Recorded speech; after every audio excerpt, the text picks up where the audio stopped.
ਜ਼ਿਕਰ ਕਰਾਂਗੇ। ਸਭ ਤੋਂ ਪਹਿਲਾਂ बिक्रम मजीठिया होरां जिन्हां नूं जमानत मिली 5.5 महीने जेल दे विच रहे तां बहुत चर्चित ड्रग मामला सी जिस नूं लैके समय समय ते चर्चा हुंदी रही है। सरकारां बणियां भी और ढईयां भी इसे मुद्दे ते कह सकदे हां। सो लगातार नज़रां टिकियां होईयां सन कि जमानत कदों मिलेगी क्योंकि वक्खो-वक्ख कोर्ट्स दे विच अर्जी दायर कीती गई सी पर हर वार खारिज हुंदी सी। पर बीते दिन अजिहियां किहड़ियां दलीलां रहीआं, अजिहे किहड़े पक्ष ते तत्थ रखे गए बिक्रम मजीठिया होरां दे वकील दे ਵੱਲੋਂ जिस आधार ते इस जमानत मिली है तां इस वेले केस कित्थे खड़ा है। सो इस नूं लैके सारी चर्चा करांगे। खास मेहमान इस वेले साडे नाल मौजूद ने स्टूडियो दे विच दमनवीर सोपती, उन्हां दे कोल भी चलांगे पर उस तो पहला एक बार ग्राफिक दे जरिए नजर पाउने आ कि कोर्ट दियां टिप्पणियां की रहीआं ने, फैसले दे विच हाई कोर्ट ने आख्या की है और उस तो बाद की तस्वीर सामने आई है। सो एक बार ग्राफिक ते पहला नजर पाउने आ कि मजीठिया दे खिलाफ पुश्त पनाही दा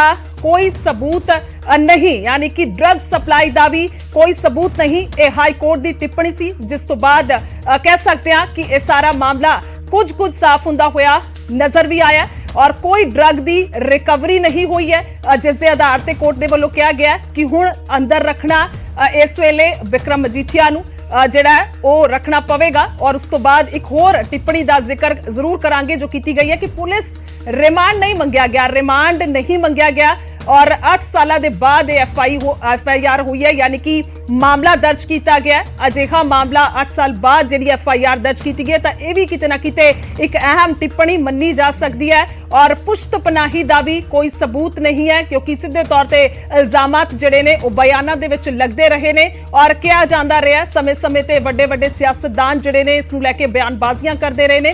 पर कह सकते हैं कि सिर्फ एक जुबानी ही रह गया या फिर जो हुण टिप्पणी सामने आई है। पर एक होर जिक्र जरूर करांगे इस दे विच अदालत ने भी कहा कि इसनूं पक्के तौर पर ना मन्निया जाए, इसनूं पक्के तौर पर ना वेख्या जाए क्योंकि फिलहाल जमानत ते जो फैसला है उस दे लई ये टिप्पणियां कीतियां गईयां ने, यह भी इत्थे जिक्रयोग है। पर अगे केस नूं किस तरह दे नाल वेख्या जाए, अगे की संभवता है या इस वेले जो जमानत मिली है ये टिप्पणियां नूं लैके जो ये वड्डा कह सकते हैं कई पेजां दी जो कागजात जिहड़े सामने आए ने, सो उस नूं लैके की कुछ गंभीरता है या उस दे लई सीधा चलदे हां। मेहमान ने साडे नाल स्टूडियो दे विच मौजूद ने दमनवीर सोपती होरी ने और नाल ही मेरे सहयोगी उमेश शर्मा भी मौजूद ने। सब तो पहला सर स्वागत है न्यूज़ 18 पंजाब के स्टूडियो। बहुत शुक्रिया जी। सब तो पहला सवाल यही है कि जो फैसला कल आया जमानत अर्जी ते, इस तो पहला कई कोर्ट का रुख किया गया और उत्थे जमानत अर्जी जिहड़ी है वो खारिज हुंदी रही, पर कल जो जमानत मिली है इस दे विच किस तरह दे तत्थ ते रखे गए ने, खास तौर ते जो हाई कोर्ट दे वल्लों टिप्पणियां उस नूं लैके सब तो पहला की कुछ कहोगे? जी, ये तो बिल्कुल गलत है कि कई कोर्टां चों बिक्रम सिंह मजीठिया की जमानत रिजैक्ट हुई है। रेगुलर बेल पहले दिन ऑफ अरेस्ट रिजैक्ट हुई सी ऑनरेबल सैशनस कोर्ट तो, उसके बाद ये सैकेंड स्टेज से इन्हों ने जो परचा दर्ज किया स्पैसीफिकली 27A थले किया सी। ਉਹਦੇ ਵਿੱਚ ਜ਼ਮਾਨਤ ਤਦ ਤੱਕ ਨਹੀਂ ਹੁੰਦੀ ਜਦ ਤੱਕ ਤੁਸੀਂ ਇਨੋਸੈਂਸ ਆਪਦੀ ਸਾਬਿਤ ਨਾ ਕਰਦੇ ਹੋ ਕਿਉਂਕਿ ਇਸ ਐਕਟ ਥੱਲੇ ਲਿਖਿਆ ਹੈ ਕਿ ਕੋਰਟ ਨੇ ਫਾਈਂਡਿੰਗਸ ਦੇਣੀ ਹੈ ਕਿ ਜਿਹੜਾ ਮੁਲਜ਼ਮ ਹੈ ਉਹ ਇਨੋਸੈਂਟ ਹੈ, ਉਹਨੇ ਅਫੈਂਸ ਨਹੀਂ ਕੀਤਾ। ਸੋ ਕੱਲ ਇੱਕ ਬਹੁਤ ਵੱਡਾ ਫੈਸਲਾ ਆਇਆ, 26 ਪੇਜ ਦਾ ਫੈਸਲਾ ਹੈ। ਪਹਿਲਾਂ ਤਾਂ ਸੀਲ ਬੰਦ ਰਿਪੋਰਟਾਂ ਸਾਡੇ ਖਿਲਾਫ ਆਉਂਦੀ ਸੀਗੀਆਂ। ਕੱਲ ਇਹ ਸਟੇਟ ਦਾ ਜਿਹੜਾ ਫੇਟ ਹੈ, ਉਸ ਕੇਸ ਦਾ ਜਿਹੜਾ ਫੇਟ ਹੈ, ਕੱਲ ਇਹ 26 ਪੇਜ ਦੇ ਡਿਟੇਲ ਜਜਮੈਂਟ ਨੇ ਸੀਲ ਕਰ ਦਿੱਤਾ ਹੈ ਜੀ। क्लियर फाइंडिंग्स ने कि बिक्रम सिंह मजीठिया इनोसेंट डिक्लेयर्ड है as on the basis of material placed before us on date which is yesterday. We are of the view that the evidence against petitioner is frail and not credible and so reasonable grounds exist to believe that the petitioner is not guilty of drug trafficking। इस तो important lines bail order च नहीं हो सकदियां, harbouring च, फाइनैंसिंग च, आपदा घर, आपदा कोई वैसल, आपदी कोई गड्डी देने वास्ते या कॉन्स्पिरेसी विच चारे चार्जिस से उन्होंने निर्दोष पाया गया है। ये फाइंडिंग ने हाई कोर्ट के ऑर्डर दिया जी। उमेश ਤੁਸੀਂ ਵੀ ਸਵਾਲ ਲੈ ਸਕਦੇ ਹੋ, ਓਵਰ ਟੂ ਯੂ। ਬਿਲਕੁਲ, ਜਿਸ ਹਿਸਾਬ ਨਾਲ ਇਹ ਫਾਈਂਡਿੰਗਸ ਆਈਆਂ ਨੇ ਕਿਉਂਕਿ ਜਦੋਂ ਕੋਈ ਆਰਡਰ ਕਿਸੇ ਮਾਮਲੇ 'ਚ ਕੋਈ ਵੀ ਆਰਡਰ ਆਉਂਦਾ ਹੈ ਤਾਂ ਉਸ ਤੋਂ ਬਾਅਦ ਕਿੰਤੂ ਪਰੰਤੂ ਕਰਨਾ ਉਚਿਤ ਨਹੀਂ ਹੁੰਦਾ। ਕੋਰਟ ਦੇ ਆਰਡਰ ਦੇ ਤੇ ਕੋਈ ਟਿੱਪਣੀ ਵੀ ਨਹੀਂ ਕਰਨੀ ਹੁੰਦੀ। ਅਸੀਂ ਡਿਟੇਲ ਅਸੀਂ ਸਪੈਸੀਫਿਕ ਇਸ ਆਰਡਰ ਦੀ ਗੱਲ ਕਰੀਏ, 26 ਪੇਜਾਂ ਦਾ ਆਰਡਰ ਜਿਹੜੀ ਤੁਸੀਂ ਲਾਈਨਾਂ ਸੋਪਤੀ ਜੀ ਪੜ੍ਹੀਆਂ ਨੇ। ਮੈਂ ਚਾਹਾਂਗਾ ਕਿ NDPS ਐਕਟ ਦੇ ਅੰਡਰ ਜਿਹੜੀ ਇਹ FIR ਹੋਈ ਸੀਗੀ ਐਨਡੀਪੀਐਸ ਐਕਟ ਕੀ ਕਹਿੰਦਾ ਡਿਟੇਲ ਚ, ਹਾਲਾਂਕਿ ਤਕਨੀਕੀ ਪਹਿਲੂ ਕਾਫੀ ਨੇ, ਮੋਟਾ ਹੀ ਹੁੰਦਾ ਕਿ ਡਰੱਗਸ ਨੂੰ ਲੈ ਕੇ। ਔਰ 27A ਸੈਕਸ਼ਨ, ਇਹ ਮੈਂ ਪੁੱਛਣਾ ਚਾਹਾਂਗਾ ਕਿ ਜਦੋਂ FIR ਹੋਈ, ਤੁਹਾਡੇ ਕੋਲ FIR ਦੀ ਕਾਪੀ ਆਂਦੀ ਹੈ, 27A ਸੈਕਸ਼ਨ ਕਿੰਨਾ ਕੁ ਵੱਡਾ ਸੈਕਸ਼ਨ ਹੈ, ਕਿੰਨੇ ਕੁ ਸਾਲ ਦੀ ਸਜ਼ਾ ਸੀਗੀ, ਕਿੱਦਾਂ ਤੁਸੀਂ ਫਿਰ ਅੱਗੇ ਆਪਣੀ ਪਟੀਸ਼ਨ ਤਿਆਰ ਕੀਤੀ? ਦੇਖੋ, ਬੜੀ ਅਫਸੋਸ ਦੀ ਗੱਲ ਹੈ ਕਿ ਇਹਨਾਂ ਨੇ 27A ਲਾਤਾ। DGP ਬਣੇ ਸੀ 8 ਦਿਨ ਵਾਸਤੇ ਸਰਦਾਰ ਚਟੋਪਾਧਿਆਏ, ਉਹਨਾਂ ਨੇ ਆਥਰ ਕੀਤੀ ਹੈ FIR, ਉਹਨਾਂ ਦੀ ਡਾਇਰੈਕਸ਼ਨ ਥੱਲੇ 27A ਲੱਗੀ ਹੈ। ਹਰਪ੍ਰੀਤ ਸਿੱਧੂ ਦੀ ਰਿਪੋਰਟ ਵੀ ਕੋਈ ਜ਼ਿਕਰ ਨਹੀਂ ਕਰਤੀ 27A ਦਾ। 27A ਦਾ ਐਮਬਾਰਗੋ ਇਹ ਹੈ ਜੀ ਕਿ ਜਦ ਤੱਕ, ਦੋ ਐਮਬਾਰਗੋ ਨੇ ਜੀ, ਕਿ ਜਦ ਤੱਕ ਇਨੋਸੈਂਟ ਸਾਬਿਤ ਨਹੀਂ ਹੁੰਦੀ ਤਦ ਤੱਕ ਬੇਲ ਨਹੀਂ ਮਿਲਣੀ। ਦੂਸਰਾ, ਇਹਦਾ ਜਿਹੜਾ ਡਿਫਾਲਟ ਬੇਲ ਪੀਰੀਅਡ ਹੈ 180 ਦਿਨ ਦਾ ਹੈ। ਔਰ ਦੇਖੋ ਕਿੰਨੀ ਅਫਸੋਸ ਦੀ ਗੱਲ ਹੈ ਕਿ ਹਾਈ ਕੋਰਟ ਦੀ ਅੱਜ ਫਾਈਂਡਿੰਗ ਆ ਗਈ 167ਵੇਂ ਦਿਨ ਕਿ 27A ਬਿਲਕੁਲ ਅਟਰੈਕਟ ਨਹੀਂ ਹੁੰਦੀ। ਤੇ ਜੇ 27A ਨਹੀਂ ਲੱਗ ਸਕਦੀ ਸੀ ਤੇ ਇਹਨਾਂ ਦੀ ਡਿਫਾਲਟ ਬੇਲ 90 ਦਿਨ 'ਚ ਹੋ ਜਾਣੀ ਸੀ, ਕਿਉਂਕਿ 167 ਦਿਨਾਂ 'ਚ ਵੀ ਅੱਜ ਤੱਕ ਚਲਾਨ ਨਹੀਂ ਆਇਆ। ਯਾਨੀ ਤੁਸੀਂ ਕਹਿ ਰਹੇ ਹੋ ਕਿ ਜਦੋਂ ਹਰਪ੍ਰੀਤ ਸਿੱਧੂ ਉਹਨਾਂ ਦਾ ਜ਼ਿਕਰ ਆਂਦਾ ਜਾਂ ਉਹਨਾਂ ਦੀ ਕੋਈ ਰਿਪੋਰਟ ਸੀਗੀ, ਉੱਥੇ 27 ਦਾ ਕਦੀ ਜ਼ਿਕਰ ਨਹੀਂ ਹੋਇਆ। ਇਹ ਜਦੋਂ ਕਾਂਗਰਸ ਦੀ ਸਰਕਾਰ ਆਈ ਔਰ ਤੁਸੀਂ ਜਿੱਦਾਂ ਜ਼ਿਕਰ ਕਹਿ ਰਹੇ ਹੋ ਕਿ DGP ਚਟੋਪਾਧਿਆਏ ਬਣੇ ਤਾਂ 27A ਐਡ ਕੀਤਾ ਗਿਆ। ਹਰਪ੍ਰੀਤ ਸਿੱਧੂ ਦੀ ਰਿਪੋਰਟ ਤਾਂ ਸੁਪਰਸੀਡ ਹੋ ਚੁੱਕੀ ਹੈ ਜੀ। ਔਰ ਉਹਨਾਂ ਦੀ ਜਿਹੜੀ ਰਿਪੋਰਟ ਕਿਉਂ ਆਈ, ਕਿਵੇਂ ਆਈ, ਇਹ ਹੁਣ ਹਰ ਇੱਕ ਨੂੰ ਪਤਾ ਹੈ ਜੀ ਕਿ ਉਹਨਾਂ ਦਾ ਫੈਮਿਲੀ ਰਿਲੇਸ਼ਨਸ਼ਿਪ ਕੀ ਹੈ, ਬੈਡ ਬਲੱਡ ਕਿਸ ਹੱਦ ਤੱਕ ਦਾ ਹੈ, ਆਪਸ 'ਚ ਬਹੁਤ ਕਲੋਜ਼ਲੀ ਰਿਲੇਟਡ ਨੇ। ਔਰ ਇਹਨਾਂ ਨੂੰ ਐਜ਼ ਅ ਇੰਪਾਰਸ਼ਲ ਆਫਿਸਰ ਰਿਕਿਊਜ਼ ਕਰਨਾ ਚਾਹੀਦਾ ਸੀ। ਕੋਰਟ ਨੇ ਇਹਨਾਂ ਦੀ ਜਿਹੜੀ ਰਿਪੋਰਟ ਹੈ ਉਹ ਸੁਪਰਸੀਡ ਕਰਤੀ, ਉਹਨਾਂ ਤੋਂ ਸੀਨੀਅਰ ਅਫਸਰ ਲਾ ਦਿੱਤੇ। ਹਾਈ ਪਾਵਰਡ ਕਮੇਟੀ ਬਣਾਈ, DGP ਤੇ ਹੋਮ ਸੈਕਟਰੀ, ਉਹ ਹਾਲੇ ਤੱਕ ਆਨਰੇਬਲ ਹਾਈ ਕੋਰਟ ਵਿੱਚ ਸੀਲਡ ਪਈ ਹੈ। ਬਾਰ-ਬਾਰ ਸਰਕਾਰ ਦੇ ਮੰਗਣ ਦੇ ਬਾਵਜੂਦ ਉਹ ਦੋਨੋਂ ਰਿਪੋਰਟਾਂ ਨਹੀਂ ਦਿੱਤੀ ਗਈਆਂ। ਇੱਕ ਰਿਪੋਰਟ ਗਲਤ ਤਰੀਕੇ ਨਾਲ ਖੋਲ ਕੇ ਉਹਦੇ ਉੱਤੇ ਪਰਚਾ ਦਰਜ ਕਰ ਦਿੱਤਾ, ਜਿਹੜੀ ਸੁਪਰਸੀਡਡ ਰਿਪੋਰਟ ਸੀ। ਉਸ ਰਿਪੋਰਟ ਵਿੱਚ ਵੀ ਕਿਧਰੇ ਵੀ ਫਾਈਨੈਂਸਿੰਗ ਤੇ ਹਾਰਬਰਿੰਗ ਦਾ ਕੋਈ ਜ਼ਿਕਰ ਨਹੀਂ ਸੀ। ਇਹ ਸਰਦਾਰ ਚਟੋਪਾਧਿਆਏ ਨੇ ਕਰਾਇਆ ਸੀ। ਔਰ ਅੱਜ ਇਹ ਫਾਈਂਡਿੰਗ ਆ ਗਈ ਹੈ ਕਿ 8 ਮਹੀਨੇ ਪਰਚਾ ਦਰਜ ਹੋਣ ਦੇ ਬਾਵਜੂਦ, 5 ਮਹੀਨੇ 16 ਦਿਨ ਦੀ ਕਸਟਡੀ ਹੋਣ ਦੇ ਬਾਵਜੂਦ, ਔਰ ਤੁਸੀਂ ਉਸ ਦਾ ਰਿਮਾਂਡ, ਤੁਸੀਂ ਐਂਟੀਸਿਪੇਟਰੀ ਬੇਲ ਐਪਲੀਕੇਸ਼ਨ ਇਸ ਕਰਕੇ ਰਿਜੈਕਟ ਕਰਾਈ ਕਿ ਉਹਦਾ ਬਿਕਰਮ ਸਿੰਘ ਮਜੀਠੀਆ ਦਾ ਪੁਲਿਸ ਕਸਟਡੀ ਬਹੁਤ ਇੰਪੋਰਟੈਂਟ ਹੈ, ਔਰ ਤੁਸੀਂ ਪੁਲਿਸ ਰਿਮਾਂਡ ਵੀ ਨਹੀਂ ਮੰਗਿਆ। ਸੋ ਜਿੰਨੀ ਸ਼ੈਤਾਨੀ ਕਰ ਸਕਦੇ ਸੀ, ਜਿੰਨਾ ਮੈਲੀਫਾਈਡੀ ਕਰ ਸਕਦੇ ਸੀ, ਜਿੰਨਾ ਡਿਲੇ ਕਰ ਸਕਦੇ ਕਰ ਲਿਆ, ਪਰ ਅਖੀਰ ਹੁਣ ਸੱਚ ਤਾਂ ਸਾਹਮਣੇ ਆ ਗਿਆ ਜੀ, ਕੋਈ ਕੇਸ ਨਹੀਂ ਬਣਦਾ। ਸੋਪਤੀ ਜੀ, ਗੱਲ ਦੱਸੋ, ਸੈਸ਼ਨ ਕੋਰਟ 'ਚ ਬੇਲ ਖਾਰਿਜ ਹੁੰਦੀ ਹੈ, ਸੈਸ਼ਨ ਕੋਰਟ ਦਾ ਜੇ ਬੇਲ ਆਰਡਰ ਜਦੋਂ ਖਾਰਿਜ ਹੋਇਆ, ਆਰਡਰ 'ਚ ਆਪਾਂ ਜੇ ਗੱਲ ਕਰੀਏ, ਆਰਡਰ ਵੀ ਤੁਹਾਡੇ ਕੋਲ ਹੋਣਾ, ਉਸ ਆਰਡਰ 'ਚ ਕਹਿੰਦੇ ਨੇ ਕਿ ਫਰਦਰ ਇਨਵੈਸਟੀਗੇਸ਼ਨ ਜਾਂ ਤਮਾਮ ਪਹਿਲੂ ਨੇ। ਹਾਈ ਕੋਰਟ 'ਚ ਦਲੀਲਾਂ ਤੁਹਾਡੀ ਉਹੀ ਸੀਗੀ। ਹਾਈ ਕੋਰਟ 'ਚ ਆਉਂਦੇ ਕੀ ਲੱਗਦਾ ਕਿ ਸੈਸ਼ਨ ਕੋਰਟ ਤੋਂ ਹਾਈ ਕੋਰਟ ਤੱਕ ਦਾ ਸਫ਼ਰ ਬੇਲ ਦਾ ਕਿੰਨਾ ਕੁ ਔਖਾ ਰਿਹਾ? ਦਲੀਲਾਂ 'ਚ ਕੋਈ ਹੋਰ ਐਡ ਹੋਈ ਜਾਂ ਤੁਹਾਨੂੰ ਕੀ ਲੱਗਦਾ ਸੀਗਾ? ਦੇਖੋ, ਜਿਹੜੀ ਪਹਿਲੀ ਬੇਲ ਰਿਜੈਕਟ ਹੋਈ ਉਹ ਤਾਂ ਇੱਕ ਐਲੀਗੇਸ਼ਨਸ ਤੇ ਰਿਜੈਕਟ ਹੋ ਗਈ ਜੀ ਕਿ ਬਹੁਤ ਵੱਡਾ ਅਫੈਂਸ ਹੈ। 27A ਲੱਗਦੀ ਹੈ। ਅੱਜ ਦੀ ਦਿਨ ਉਹ ਅਰੈਸਟ ਹੋਏ ਨੇ, 24 ਫਰਵਰੀ 2022 ਨੂੰ ਅਰੈਸਟ ਹੋਏ ਨੇ, ਤਾਂ ਉਸੇ ਦਿਨ ਨੂੰ ਸਾਡੀ ਬੇਲ ਜਿਹੜੀ ਐਪਲੀਕੇਸ਼ਨ ਸੀ ਨੈਕਸਟ ਡੇ ਉਹ ਡਿਸਮਿਸ ਹੋ ਗਈ। ਸੋ ਉਸ ਵੇਲੇ ਆਨਰੇਬਲ ਕੋਰਟ ਕੋਲ ਕੋਈ ਤੱਥ ਨਹੀਂ ਸੀਗੇ। ਹੁਣ 5.5 ਮਹੀਨੇ ਦੇ ਬਾਅਦ ਸਟੇਟਸ ਰਿਪੋਰਟ ਮੰਗਾਈ ਗਈ, ਸਾਰਾ ਐਵੀਡੈਂਸ ਚੰਗੀ ਤਰ੍ਹਾਂ ਦੇਖਿਆ ਗਿਆ। ਇਸ 'ਚ ਹਰਪ੍ਰੀਤ ਸਿੱਧੂ ਦੀ 161 ਦੀ ਸਟੇਟਮੈਂਟ, ਨਿਰੰਜਨ ਸਿੰਘ ਦੀ 161 ਦੀ ਸਟੇਟਮੈਂਟ, ਬਿੱਟੂ ਔਲਖ ਦੀ 161 ਦੀ ਸਟੇਟਮੈਂਟ ਤੇ ਬੋਨੀ ਅਜਨਾਲਾ ਦੀ 161 ਦੀ ਸਟੇਟਮੈਂਟ। ਹਰ ਇੱਕ ਸਟੇਟਮੈਂਟ ਨੂੰ ਪੈਰਾ ਵਾਈਜ਼ ਪੈਰਾ ਚੈੱਕ ਕਰਕੇ ਕਲੀਅਰਲੀ ਹਾਈ ਕੋਰਟ ਦੀ ਫਾਈਂਡਿੰਗ ਨੇ ਕਿ ਕੋਈ ਵੀ ਸਟੇਟਮੈਂਟ ਇਹ ਸਾਬਿਤ ਨਹੀਂ ਕਰ ਸਕੀ ਕਿ ਫਾਈਨੈਂਸਿੰਗ ਜਾਂ ਹਾਰਬਰਿੰਗ ਸੀ। ਇਸ ਤੋਂ ਇਲਾਵਾ ਆਨਰੇਬਲ ਹਾਈ ਕੋਰਟ ਨੇ ਸਟ੍ਰਿਕਚਰਸ ਪਾਸ ਕੀਤੇ ਨੇ ਬੋਨੀ ਅਜਨਾਲਾ ਤੇ ਕਿ ਉਹ ਕਿਹੋ ਜਿਹਾ ਟਰਨ ਕੋਰਟ ਵਿਟਨੈਸ ਹੈ। ਉਸਨੇ ਸਾਰੀ ਦੀ ਸਾਰੀ ਝੂਠੀ ਗਵਾਹੀ ਇਸ ਕਰਕੇ ਦਿੱਤੀ ਹੈ, ਉਹਨੇ ਹਾਈਪ ਕ੍ਰੀਏਟ ਕੀਤੀ ਹੈ, these are the words of the honourable high court, ਤਾਂ ਕਿ ਉਹਦੀ ਜੋ ਸਿਕਿਉਰਿਟੀ ਵਿਡਰਾਅ ਕੀਤੀ ਗਈ ਸੀ ਉਹਨੂੰ ਦੁਬਾਰਾ ਮੁਹੱਈਆ ਕਰਾਈ ਜਾਵੇ।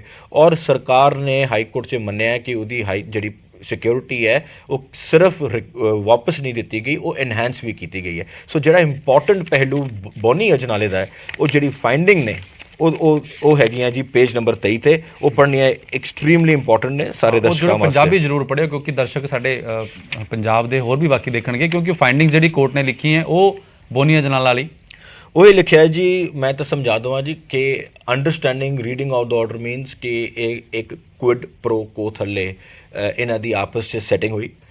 ਪਹਿਲਾਂ ਇਹ ਪਟੀਸ਼ਨ ਫਾਈਲ ਕਰਦੇ ਨੇ ਹਾਈ ਕੋਰਟ 'ਚ ਕਿ ਇਹਨਾਂ ਨੂੰ ਬਿਕਰਮ ਸਿੰਘ ਮਜੀਠੀਆ ਤੋਂ ਖਤਰਾ ਹੈ, ਔਰ ਰੂਬਰੂ ਜੋ ਸਟੇਟਮੈਂਟ ਦਿੰਦੇ ਨੇ, ਐਫੀਡੇਵਿਟ ਦਿੰਦੇ ਨੇ, ਉਹੀ 161 ਦੀ ਸਟੇਟਮੈਂਟ ਉਹ ਰਿਕਾਰਡ ਕਰ ਦਿੰਦੇ ਨੇ ਜਾ ਕੇ। ਔਰ ਉਹਦੇ ਬਾਅਦ ਸਟੇਟ ਹਾਈ ਕੋਰਟ ਦੀ ਕੋਈ ਡਾਇਰੈਕਸ਼ਨ ਨਹੀਂ ਹੈ। ਹਾਈ ਕੋਰਟ ਨੇ ਉਹ ਪਟੀਸ਼ਨ ਖਾਰਿਜ ਕਰਤੀ ਐਜ਼ ਇਨਫਰਕਚੁਅਸ, ਪਰ ਸਟੇਟ ਨੇ ਸਟੈਂਡ ਲਿਆ ਕਿ ਹਾਂਜੀ ਇਹਨੂੰ ਖਤਰਾ ਹੈ, ਇਹਦੀ ਸਿਕਿਉਰਿਟੀ ਅਸੀਂ ਐਨਹਾਂਸ ਕਰ ਦਿੰਦੇ ਹਾਂ। ਜਦ ਇਹਨੂੰ ਉਹ ਤੋਹਫਾ ਦੇ ਦਿੱਤਾ ਸਿਕਿਉਰਿਟੀ ਵਧਾਉਣ ਦਾ ਤੇ ਉਹ ਜਾ ਕੇ ਆਪਣੀ ਸਟੇਟਮੈਂਟ ਦੇ ਕੇ ਆਇਆ। ਜ਼ਿਕਰਯੋਗ ਇਹ ਹੈ ਕਿ 20 ਦਸੰਬਰ ਨੂੰ ਜਦ ਪਰਚਾ ਦਰਜ ਹੋਇਆ ਸੀ ਤਾਂ ਬਿਕਰਮ ਸਿੰਘ ਮਜੀਠੀਆ ਦੇ ਫੇਵਰ 'ਚ ਉਹ ਰੋਸ ਮੁਜ਼ਾਹਰੇ ਕਰ ਰਿਹਾ ਸੀ, ਉਹ ਉੱਥੇ ਇਕੱਠ ਕਰ ਰਿਹਾ ਸੀ, ਉਹ ਡੀਸੀ ਦਫ਼ਤਰ ਅੰਮ੍ਰਿਤਸਰ ਨੂੰ ਘੇਰ ਰਿਹਾ ਸੀ, ਐਸਐਸਪੀ ਦਫ਼ਤਰ ਕਮਿਸ਼ਨਰ ਪੁਲਿਸ ਅੰਮ੍ਰਿਤਸਰ ਨੂੰ ਘੇਰ ਰਿਹਾ ਸੀ ਔਰ ਇਹ ਕਹਿ ਰਿਹਾ ਸੀ ਕਿ ਇਹ ਸਿਆਸੀ ਰੰਜਿਸ਼ ਹੈ ਔਰ ਉਹਨੇ ਕਈ ਸਾਰੇ ਤੰਜ ਕੱਸੇ ਕਾਂਗਰਸ ਦੀ ਸਰਕਾਰ ਤੇ। The whole world knows that he is trying to switch sides. ਉਸਨੇ ਹੁਣ ਜਿਹੜੇ ਸਾਰੀ ਉਮਰ ਉਹ ਡਿਫੈਂਸ ਵਿਟਨੈਸ ਰਿਹਾ ਹੈ, 8 ਸਾਲ ਬਾਅਦ ਪ੍ਰੋਸੀਕਿਊਸ਼ਨ ਵਿਟਨੈਸ ਬਣ ਗਿਆ ਔਰ ਆਨਰੇਬਲ ਹਾਈ ਕੋਰਟ ਨੇ ਉਹ ਜਿਹੜੀ ਸਟੇਟਮੈਂਟ ਹੈ ਉਹ ਟੋਟਲੀ ਰਿਡੰਡੈਂਟ ਤੇ ਡਿਸਕਾਰਡ ਕਰਤੀ ਹੈ ਔਰ ਇਹ ਫਾਈਂਡਿੰਗਸ ਨੇ ਕਿ ਇਹਦੀ ਜਿਹੜੀ ਐਵੀਡੈਂਸ ਉਹ ਕ੍ਰੈਡੀਬਲ ਨਹੀਂ ਹੈ ਕਿਉਂਕਿ ਇਹਨੇ ਕੁਇਡ ਪ੍ਰੋ ਕੋ ਥੱਲੇ ਇਹ ਆਪਣਾ ਬਿਆਨ ਦਿੱਤਾ। ਸੋਪਤੀ ਜੀ, ਮੈਨੂੰ ਯਾਦ ਹੈ ਲਾਸਟ ਹੀਅਰਿੰਗ 29 ਜੁਲਾਈ ਦੇ ਆਸ-ਪਾਸ ਹੋਈ ਸੀ ਕਿ ਜਿੱਥੇ ਕੋਰਟ ਨੇ ਕਿਹਾ ਸੀਗਾ ਉਸ ਹੀਅਰਿੰਗ ਤੋਂ ਪਹਿਲਾਂ ਕਿ ਤੁਸੀਂ ਵੀ ਯਾਨੀ ਕਿ ਬਿਕਰਮ ਮਜੀਠੀਆ ਦੇ ਐਡਵੋਕੇਟਸ ਵੀ ਤੇ ਸਰਕਾਰੀ ਵਕੀਲ ਜਿਹੜੇ ਵੀ ਗਿਰੀ ਦਿੱਲੀ ਤੋਂ ਆਏ ਸੀਗੇ ਕਿ ਆਪਣੇ ਆਪਣੇ ਪਹਿਲੂ ਸਿਨੋਪਸਿਸ ਲਾਅ ਪੁਆਇੰਟ ਸਾਰੇ ਲੈ ਕੇ ਆਓ, ਸੁਣਾਂਗੇ। ਉਸ ਦਿਨ ਤੁਹਾਨੂੰ ਜਿਹੜੀ ਪ੍ਰੇਅਰ ਹੁੰਦੀ ਹੈ ਆਰਐਸ ਚੀਮਾ, ਤੁਸੀਂ ਉੱਥੇ ਮੌਜੂਦ ਸੀਗੇ, ਕੋਰਟ ਵਿੱਚ ਆਰਗੂ ਕਰ ਰਹੇ ਸੀਗੇ, ਉਹ ਤੁਹਾਨੂੰ ਲੱਗਦਾ ਹੈ ਕਿ ਤੁਹਾਡੀ ਪਹਿਲੇ ਦਿਨ ਤੋਂ ਪ੍ਰੇਅਰ ਸੀਗੀ ਕਿ ਪੋਲੀਟੀਕਲ ਵੈਂਡੇਟਾ ਤੁਸੀਂ ਗੱਲ ਕਰਦੇ ਹੋ? ਹੋਰ ਇਹਦੇ ਪ੍ਰੇਅਰ 'ਚ ਤੁਹਾਨੂੰ ਕੀ ਲੱਗਦਾ ਤੁਹਾਡੇ ਮੇਨ ਜੇ 5 ਪੁਆਇੰਟ ਮੈਂ ਪੁੱਛਾਂ, ਖਾਲੀ ਪੋਲੀਟੀਕਲ ਵੈਂਡੇਟਾ ਤਾਂ ਚਲੋ ਇੱਕ ਤੁਹਾਡਾ ਸ਼ੁਰੂ ਤੋਂ ਪੁਆਇੰਟ ਰਿਹਾ, ਉਸ ਤੋਂ ਇਲਾਵਾ ਹੋਰ ਪੁਆਇੰਟ ਕੀ ਸੀਗੇ? ਦੇਖੋ, ਇਹ ਥੋੜੇ ਜਿਹੇ ਸ਼ਾਇਦ ਦਰਸ਼ਕਾਂ ਵਾਸਤੇ ਟੈਕਨੀਕਲ ਹੋਣਗੇ ਪਰ ਬਿਕੋਜ਼ ਇਹ ਇੱਕ ਪਬਲਿਕ ਪਰਸਨੈਲਿਟੀ ਹੈ, ਇਹ ਸੱਚ ਜਾਣਨਾ ਲੋਕਾਂ ਦਾ ਅਧਿਕਾਰ ਹੈ। ਸੋ ਜਿਹੜੇ ਸਾਡੇ ਮੇਨ ਇਸ਼ੂ ਸੀਗੇ ਜੀ ਕਿ ਪਹਿਲਾਂ ਤਾਂ ਜਿਹੜੇ ਸਾਰੇ ਮੁਲਜ਼ਮ ਨੇ ਉਹ 4 FIR ਦਰਜ ਹੋਈਆਂ ਹਾਈ ਕੋਰਟ 'ਚ, ਅੱਜ ਆਰਡਰ 'ਚ ਆ ਗਿਆ ਜੀ। 4 FIRs NDPS ਦੀ 2013 'ਚ ਰਜਿਸਟਰ ਹੋਈ ਸੀਗੀ। ਉਹ ਸਾਰੇ ਕੇਸਾਂ ਵਿੱਚ ਬਿਕਰਮ ਸਿੰਘ ਮਜੀਠੀਆ ਮੁਲਜ਼ਮ ਨਹੀਂ ਬਣੇ, ਚਲਾਨ ਪੇਸ਼ ਹੋ ਗਿਆ, ਉਹਨਾਂ ਨੂੰ ਅਕਿਊਜ਼ ਨਹੀਂ ਬਣਾਇਆ। ਇਹਨਾਂ ਵਿੱਚੋਂ 4 ਮੁਲਜ਼ਮ, ਕਈ ਸਾਰੇ ਮੁਲਜ਼ਮ ਆਨਰੇਬਲ ਹਾਈ ਕੋਰਟ 'ਚ ਗਏ, ਉਹਨਾਂ ਨੇ ਮੰਗੀ ਕਿ CBI ਨੂੰ ਇਹ ਜਾਂਚ ਦੇ ਦਿਓ, ਇੱਥੇ ਇਨਵੈਸਟੀਗੇਸ਼ਨ ਫੇਅਰ ਨਹੀਂ ਹੋਏਗੀ। Honourable DB of high court ਨੇ CWP 88 2014 ਵਿੱਚ ਡਾਇਰੈਕਸ਼ਨ ਦਿੱਤੀਆਂ ਕਿ ਇੱਕ court monitored court appointed SIT ਬਣੇਗੀ ਜਿਹਦੇ ਵਿੱਚ 3 out of the state IG officers, ਬਿਲਕੁਲ ਸੀਨੀਅਰ ਔਰ ਕੇਪੇਬਲ ਆਫਿਸਰਸ, V ਨੀਰਜਾ ਜੀ, ਨਗੇਸ਼ਵਰ ਰਾਓ ਜੀ ਤੇ ਈਸ਼ਵਰ ਸਿੰਘ ਜੀ ਨੂੰ ਬਣਾਇਆ ਸੀ। ਉਹਨਾਂ ਨੂੰ ਡਾਇਰੈਕਸ਼ਨ ਦਿੱਤੀ ਸੀਗੀਆਂ ਕਿ ਸਾਰੇ ਦੇ ਸਾਰੇ FIRs ਉਹਨਾਂ ਕੋਲ ਪਹੁੰਚ ਜਾਣਗੀਆਂ। IOs ਨੂੰ ਡਾਇਰੈਕਸ਼ਨ ਦਿੱਤੀ ਹੈ ਕਿ ਸਾਰਾ ਮਟੀਰੀਅਲ ਉਹਨਾਂ ਨੂੰ ਦੇ ਦਿਓ। ਰੀ ਇਨਵੈਸਟੀਗੇਸ਼ਨ, ਫਰਦਰ ਇਨਵੈਸਟੀਗੇਸ਼ਨ ਦਾ ਉਹਨਾਂ ਨੂੰ ਡਾਇਰੈਕਸ਼ਨ ਦਿੱਤੀ। ਮੈਨੇ ਉਹ ਮੋਨੀਟਰ ਕਰਨਗੇ, ਮੋਨੀਟਰ ਤਾਂ ਹਾਈ ਕੋਰਟ ਨੇ ਕਈ ਵਾਰ ਕੀਤੀ ਜੀ। ਉਹ SIT ਬਣ ਗਏ, ਉਹ ਇਨਵੈਸਟੀਗੇਸ਼ਨ ਟੀਮ ਖੁਦ ਬਣ ਗਈ ਔਰ ਉਹਨਾਂ ਨੇ 10 ਚਲਾਨ ਪੇਸ਼ ਕੀਤੇ ਨੇ ਔਰ ਉਹ ਸਾਰੀ ਰਿਪੋਰਟਾਂ ਹਾਈ ਕੋਰਟ ਵਿੱਚ ਟਾਈਮ ਆਫਟਰ ਟਾਈਮ ਉਹ ਦਿੰਦੇ ਗਏ। 10 ਰਿਪੋਰਟਾਂ 'ਚ ਬਿਕਰਮ ਸਿੰਘ ਮਜੀਠੀਆ ਦਾ ਕੋਈ ਜ਼ਿਕਰ ਨਹੀਂ, ਨਾ ਹੀ ਕਿਸੇ ਪ੍ਰੋਸੀਕਿਊਸ਼ਨ ਐਵੀਡੈਂਸ 'ਚ ਟ੍ਰਾਇਲ ਕੋਰਟ 'ਚ ਉਹਨਾਂ ਦਾ ਨਾਂ ਆਇਆ, ਨਾ ਆਨਰੇਬਲ ਕੋਰਟ ਨੇ, ਸੈਸ਼ਨਸ ਕੋਰਟ ਨੇ ਆਪਣੀ ਪਾਵਰ 190 ਥੱਲੇ ਜਾਂ 319 ਥੱਲੇ ਉਹਨਾਂ ਨੂੰ ਸਮਨ ਕੀਤਾ। ਜਿਵੇਂ ਸੁਖਪਾਲ ਖਹਿਰਾ ਨੂੰ 319 'ਚ ਸਮਨ ਕੀਤਾ, ਕਈ ਸਾਰੇ ਲੋਕਾਂ ਨੂੰ 319 'ਚ ਸਮਨ ਕੀਤਾ, ਅੱਜ ਤੱਕ 319 'ਚ ਕੋਈ ਉਹਨਾਂ ਨੂੰ ਸਮਨਿੰਗ ਨਹੀਂ ਹੋਈ ਤੇ ਵਰਡਿਕਟ ਆ ਗਿਆ। ਕਈ ਦੋਸ਼ੀ ਬਰੀ ਹੋ ਗਏ, ਕਈ ਦੋਸ਼ੀ ਕੈਦ ਹੋ ਗਏ। ਉਸ ਦੇ ਬਾਅਦ ਸੈਕੰਡ FIR ਅੰਡਰ ਕਾਨੂੰਨ ਮੇਨਟੇਨੇਬਲ ਨਹੀਂ ਹੈ।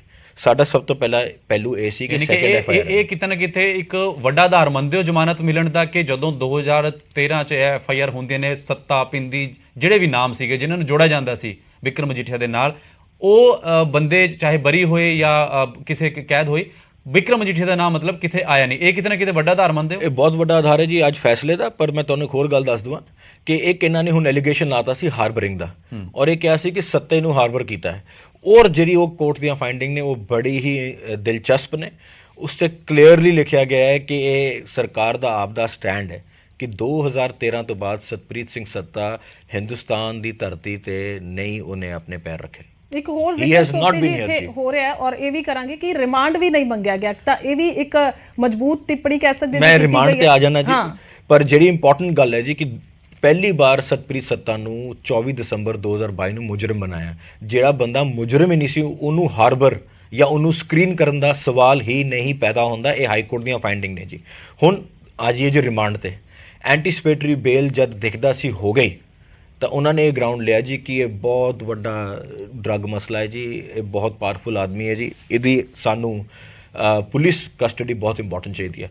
ਅੰਦਰਲੇ ਖਾਤੇ ਉਹ ਬੇਲ ਰਿਜੈਕਟ ਕਰਾਣੀ ਸੀ ਪਰ ਇਹਨਾਂ ਨੂੰ ਕਨਫਰੰਟ ਕਰਾਉਣ ਵਾਸਤੇ ਇੱਕ ਵੀ ਮਟੀਰੀਅਲ ਨਹੀਂ ਸੀ।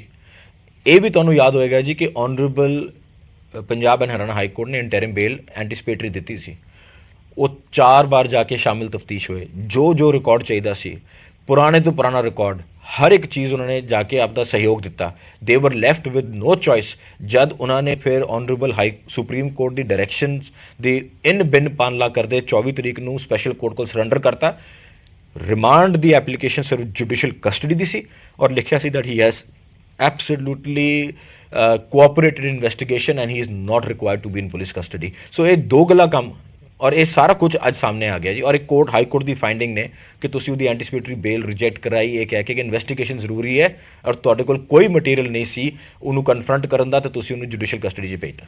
ਕੋਰਟ ਦੀ ਫਾਈਂਡਿੰਗ ਜੇ ਆਪਾਂ ਪੜ੍ਹੀਏ ਕਿਉਂਕਿ 26 ਪੇਜਾਂ 'ਚ ਸੋਪਤੀ ਜੀ ਕੱਲ ਆਰਡਰ 'ਚ ਇਹ ਵੀ ਆਪਾਂ ਦੇਖਿਆ ਕਿ ਕੋਰਟ ਨੇ ਕਿਹਾ ਕਿ ਜਿਹੜੇ ਪਿੰਦੀ ਸੱਤਾ ਦੀ ਆਪਾਂ ਗੱਲ ਕਰ ਰਹੇ ਨੇ 2013 ਤੋਂ ਬਾਅਦ ਇਹ ਪੰਜਾਬ ਨਹੀਂ ਆਏ, ਉਸ ਤੋਂ ਪਹਿਲਾਂ ਆਂਦੇ ਰਹੇ ਔਰ ਪ੍ਰੋਕਲਮ ਅਫੈਂਡਰ ਇਹਨਾਂ ਨੂੰ 2014 'ਚ ਜੇ ਮੈਂ ਸਹੀ ਹਾਂ ਤਾਂ ਆਰਡਰ 'ਚ ਲਿਖਿਆ ਹੋਇਆ ਇਹਨਾਂ ਨੂੰ ਘੋਸ਼ਿਤ ਕੀਤਾ ਗਿਆ ਔਰ ਕੈਨੇਡੀਅਨ ਗਵਰਨਮੈਂਟ ਦੇ ਪਾਸ ਉਹ ਐਪਲੀਕੇਸ਼ਨ ਵੀ ਪੈਂਡਿੰਗ ਹੈ ਤੇ ਉਸ ਤੋਂ ਬਾਅਦ ਦਾ ਲਿੰਕ ਕਿਤੇ ਨਾ ਕਿਤੇ ਕੜੀਆਂ ਨਹੀਂ ਜੁੜਦੀ। ਦੇਖੋ ਇਹ ਹੁਣ ਜਿਹੜੇ ਦੋ ਸੈਟਸ ਆਫ ਐਨਆਰਆਈਜ਼ ਨੇ, ਇੱਕ ਪਿੰਦੀ ਐਂਡ ਲਾਡੀ, ਦੂਸਰਾ ਸਤਪ੍ਰੀਤ ਸੱਤਾ, ਇਹਨਾਂ ਨੂੰ ਡਿਸਟਿੰਗੁਇਸ਼ ਕਰਨਾ ਬੜਾ ਜ਼ਰੂਰੀ ਹੈ। ਪਿੰਦੀ ਤੇ Ladi have never been in touch or contact. Bikram Singh Majeethia has never seen or heard of them till this FIR, till the allegation of drug came along. They have ਔਰ ਇਹ ਬਿਲਕੁਲ ਰਿਕਾਰਡ ਤੇ ਆ ਗਿਆ ਕਿ ਇਹਨਾਂ ਦਾ ਕੋਈ ਐਬਸੋਲੂਟ ਕੋਈ ਲਿੰਕ ਐਸਟੈਬਲਿਸ਼ ਨਹੀਂ ਹੋਇਆ। ਉਹ ਲਿੰਕ ਦੀ ਇਹ ਗੱਲ ਹੋਈ ਹੈ ਜੀ। ਜਿਹੜੀ ਸਤਪ੍ਰੀਤ ਸੱਤਾ ਦੀ ਗੱਲ ਹੈ ਉਹ ਇੱਕ ਕੈਨੇਡੀਅਨ ਡੈਲੀਗੇਸ਼ਨ ਨਾਲ ਉੱਥੇ ਦੇ ਮਿਨਿਸਟਰ ਦੇ ਨਾਲ ਆਇਆ ਸੀ।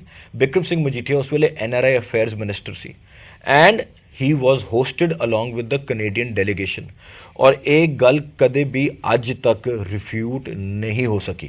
ਔਰ ਜਿਹੜੀ ਅੱਜ ਦੀ ਫਾਈਂਡਿੰਗ ਹੈ ਕਿ ਤੁਸੀਂ ਐਲੀਗੇਸ਼ਨ ਲਾਣਾ ਤਾਂ ਬਹੁਤ ਆਸਾਨ ਹੈ ਪਰ ਤੁਸੀਂ ਉਹ ਸਾਬਿਤ ਵੀ ਕਰਨੀ ਹੈ। ਹੁਣ ਬੰਦੇ ਦੀ ਕਸਟਡੀ ਹੋ ਗਈ, ਹੁਣ ਉਹ ਤੁਹਾਡੇ ਸਾਹਮਣੇ, ਉਹ ਨਾਓ ਦ ਬਾਲ is in your court.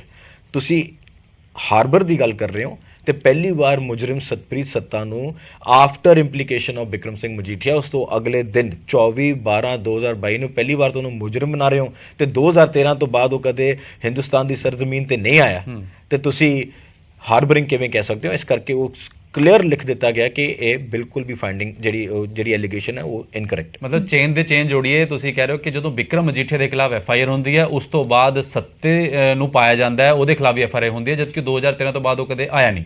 Correct.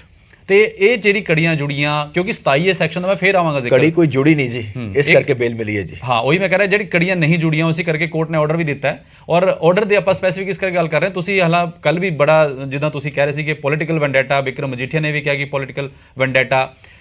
ਕੀ ਲੱਗਿਆ ਕਿ ਆਖਿਰ ਪੋਲੀਟੀਕਲ ਵੈਂਡੇਟਾ ਕਿਉਂ? ਔਰ ਜਦੋਂ ਕੋਈ FIR ਹੁੰਦੀ ਹੈ ਐਵੀਡੈਂਸ ਤੇ ਹੁੰਦੀ ਹੈ ਤਾਂ ਤੁਹਾਨੂੰ ਕੀ ਲੱਗਦਾ ਕਿ ਆਰਡਰ ਵਿੱਚ ਵੀ ਲਿਖਿਆ ਕਿ ਕੋਈ ਐਵੀਡੈਂਸ ਨਹੀਂ ਮਿਲਿਆ, ਚਾਹੇ ਉਹ ਹਾਰਬਰਿੰਗ ਦੀ ਗੱਲ ਕਰ ਰਹੇ ਹੋ, ਚਾਹੇ ਪਨਾਹ ਨਹੀਂ ਹੈ, ਕੋਈ ਚੇਨ ਨਹੀਂ ਜੁੜੀ, ਕੋਈ ਫਾਈਨੈਂਸ ਦੀ ਚੇਨ ਨਹੀਂ ਜੁੜੀ। ਬਿਲਕੁਲ ਉਮੇਸ਼, ਉਹ ਬਹੁਤ ਹੀ ਅਹਿਮ ਟਿੱਪਣੀਆਂ ਸੀਗੀਆਂ ਜਿਸ ਦੇ ਨਾਲ ਜਿਹੜੀ ਕਾਫੀ ਅਹਿਮ ਅਸੀਂ ਮੰਨ ਸਕਦੇ ਹਾਂ ਔਰ ਗੱਲਬਾਤ ਵੀ ਕੀਤੀ ਹੈ ਦਮਨਵੀਰ ਸੋਪਤੀ ਹੋਰਾਂ ਨੇ ਸਟੂਡੀਓ ਦੇ ਵਿੱਚ ਆ ਕੇ। ਸੋ ਸਮਾਂ ਇਜਾਜ਼ਤ ਨਹੀਂ ਦੇ ਰਿਹਾ। ਬਹੁਤ ਬਹੁਤ ਸ਼ੁਕਰੀਆ ਗੱਲਬਾਤ ਲਈ ਉਮੇਸ਼, ਤੁਹਾਡਾ ਵੀ ਧੰਨਵਾਦ ਹੈ।